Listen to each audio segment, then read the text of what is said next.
G'day guys, it's Jeff from the Friday Frothy here. Nothing better on the weekend than having a couple of froths and having some homemade beef jerky. Hang around, I'm going to show you how.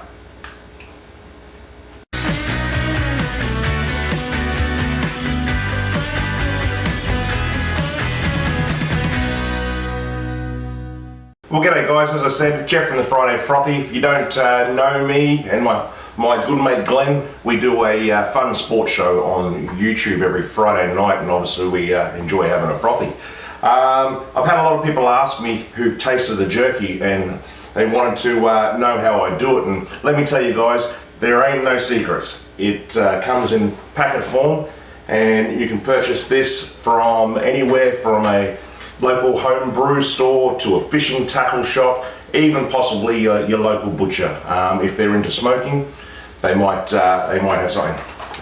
It's called High Mountain Seasoning, and it comes in a variety of different flavors. I've only experimented with two so far, and that is the Hunter's Blend and the Sweet and Spicy. And let me tell you, I thought that was good, but man, you should try this. And it is so easy to do. Now, you can actually do this on a smoker, which I'm going to show you how to do, or you can cook it in the oven. But just word of advice, if you're going to cook it in the oven, make sure you put some lining down the bottom, because it's got to sit on the racks, and 200 degrees Fahrenheit, 93 degrees Celsius, no more than 2 hours, guys. Got to keep the door open on your oven as well. Now, I do suggest if you're going to cook it in the oven, get yourself some liquid smoke. Try and get a smoke flavour through it. Obviously on the smoker we're going to have a heck of a lot of hickory smoke going through it, and it's beautiful. Alright, so when you buy this kit, it comes with seasoning, it comes with a cure. It's not a real quick operation. You do have to season and cure your meat, put it in the fridge for 24 hours and then smoke it for 2 hours the next day. So that's where we're at. Okay, so here we go guys. Always remember, hygiene, everything's clean, everything's tidy. I'm going to start off with the mix first. So easy to do. The actual pack comes with the, as I said, the cure, the seasoning, and it also comes with a little shaker bottle as well, and all your instructions. Now you can also do this with mince. So the other way of doing your seasoning, your jerky. But I prefer using a topside steak. So all the different meats that you can use wild game, you can use obviously roux or venison. Venison is very big down here in Tasmania, that's where I'm from, Howrah. But if you're going to use something like that, you'd use a backstrap. Now they do say to be very, very careful with your measurements. I don't believe that. A little bit more is not too bad, as far as I'm concerned anyway. So that was the seasoning that just went in, and I've got 1.5 tablespoons of the cure, not the band, the cure. That goes in, that goes in. I like a little bit more spice. You can add whatever you want to these mixes too, guys. So I'm just going to put a little bit of chili flake in there. Not too hot because my wife doesn't like it. Pop that lid on. Give it a good shake. And that's right to go. So now it's preparation time for the meat. As I said, I'm using a top side steak. And what I suggest, guys, go to your local butcher. My local butcher is Trendy Cut Meats up in Howrah, in Hobart. These guys do an amazing job every time I go in there, probably weekly now, to do my beef jerky. They see me coming in and they ask me, how much do you want? And then they slice it nice and thin for me. So go to your local butcher. If you're in Hobart, Trendy Cut Meats up in Howrah. So you want about 1/4 inch slice steak. And I like mine in fairly thin little strips as well. Now just remember that once that cooks or dehydrates or however you're going to cook it, it's going to shrink down. So just remember you're starting off with a fairly big piece and it's going to shrink down. So go through and slice your steak. You can slice it to whatever size you want. try and keep it as neat as possible and the same as possible, because obviously it's going to cook at different times if, you know, some pieces are bigger than others. Obviously what I'm doing is I'm putting it and laying it onto a tray so I can come along and then I can shake the cure and seasoning over the top of it. Then we mix it all up, put it into a bag, put it into the fridge, let it for 24 hours. Doesn't get any easier. Hang on, I'll do this in 5 seconds. Okay, and there you go. That's a kilo of topside steak, sliced into similar sort of sizes. Lay it on your tray. Now it's time to put your seasoning on. I always like to just give it a bit of a pat down with some paper towel first. That way, try and get rid of a bit of the excess blood that's in the steak. As you can see, it's come up nice and dry straight away. Make sure you don't leave any paper towel residue left on your steak. It's a nice bit of meat. Okay, whack that in the bin, and here we go. Simple as season time.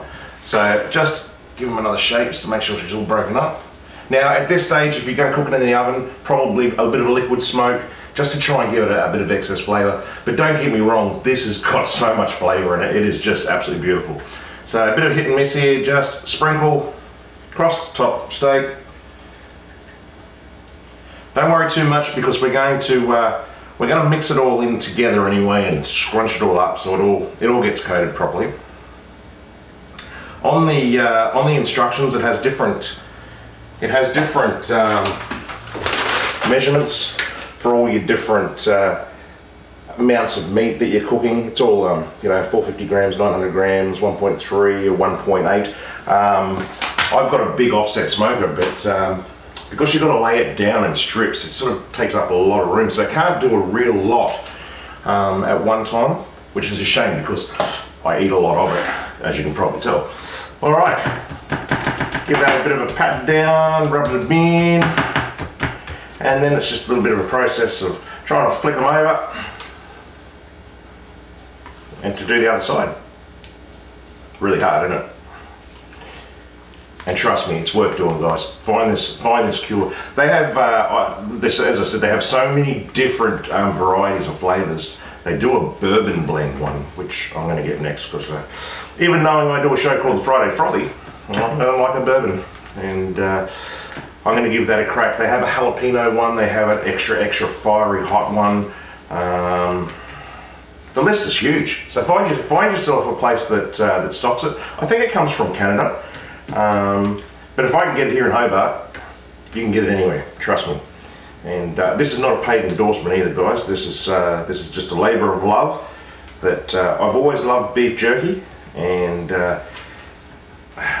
just making your own is fantastic. And it's a quick process too. You know, you're not sitting around your smoker all day. It's a 2-hour job. And it's up to you. If you want to have a jerky that's really hard and really dry and tough, put it on for 3 hours. If you want to have something that's a bit softer, then you put it on for an hour and a half. But obviously, with cooking with any meats, you've got to get to a certain temperature. It's on the instructions. I don't know. I go by taste. So probably an hour and a half in the smoke, which I'll show you tomorrow, I'll start to take some off and have a taste, which is pretty bloody good, let me tell you. So we just sprinkle on the other side, making sure they get a good even coat. As I said, we're going to scrunch it all up together anyway, so it's all going to get coated. They do say to make sure that your measurements are, pretty accurate.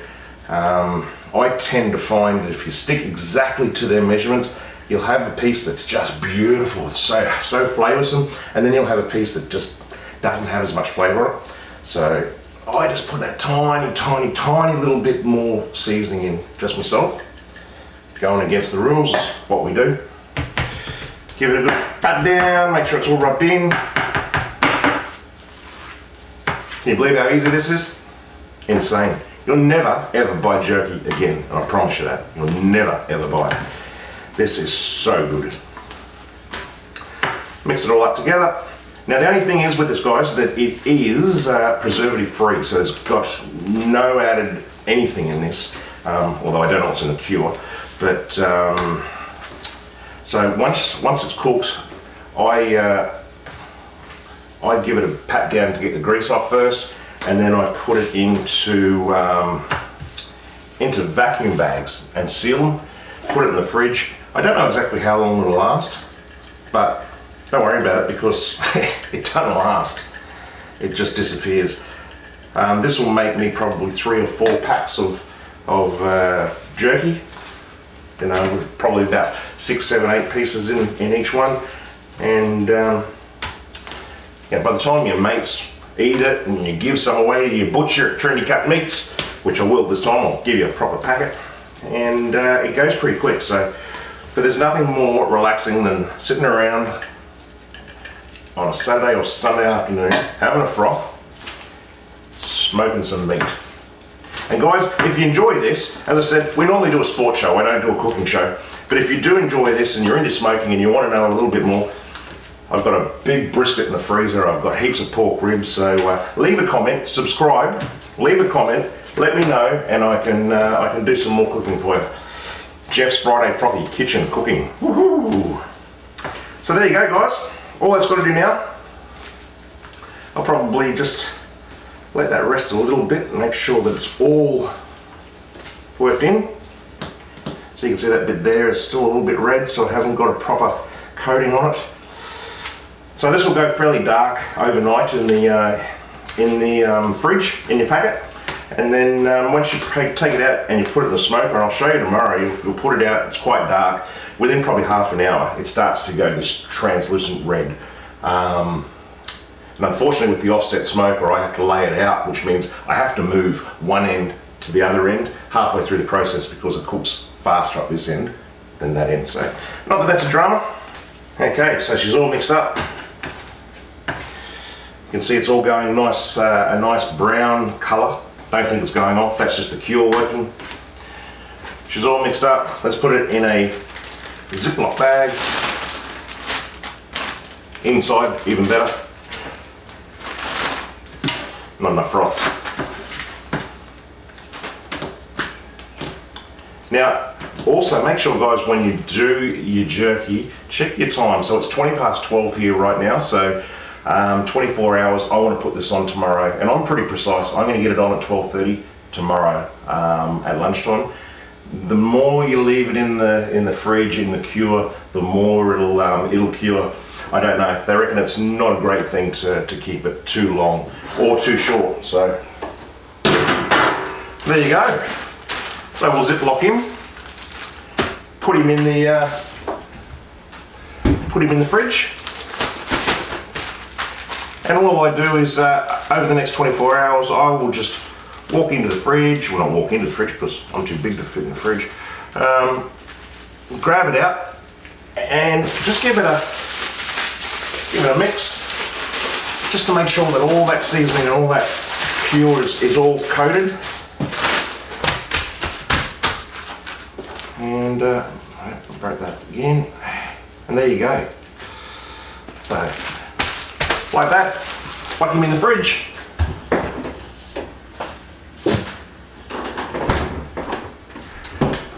"24 hours, we'll be on the smoker."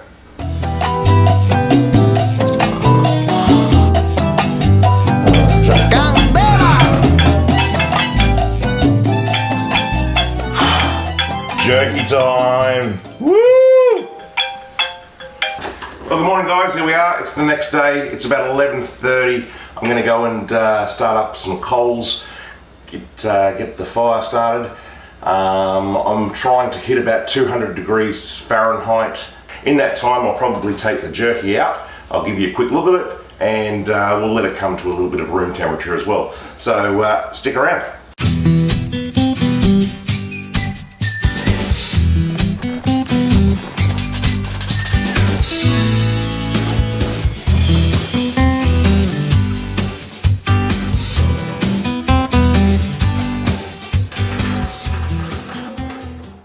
Well, okay, we're at 140 degrees Fahrenheit. We're very close to getting the jerky on.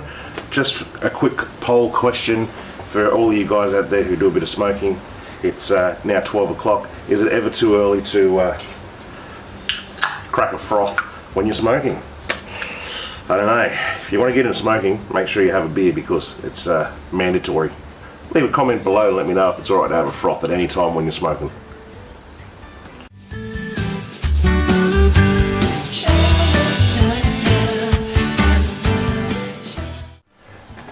Now make sure you leave space between so the smoke can get through. It is a bit smoky at the moment, guys, but I've only just put it on, so that will settle down a bit.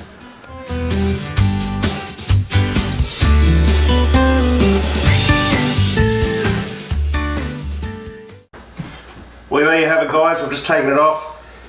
Looks a little bit dark in here, but it's just the lighting. That was an hour and 3/4, but I did have a bit of trouble with heat getting up early because it is pretty cool outside. Now all I like to do is just grab a bit of paper towel, wipe off the excess grease, give them a good wipe down, and then, and then I'll put them in the bags, put them in the fridge, start eating it basically. So there you go, guys, beef jerky made at home. Beautiful, beautiful, beautiful, beautiful.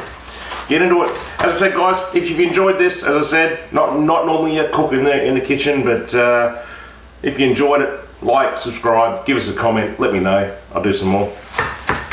But that's it for now. Hope you've enjoyed it. The Friday Frothy Beef Jerky.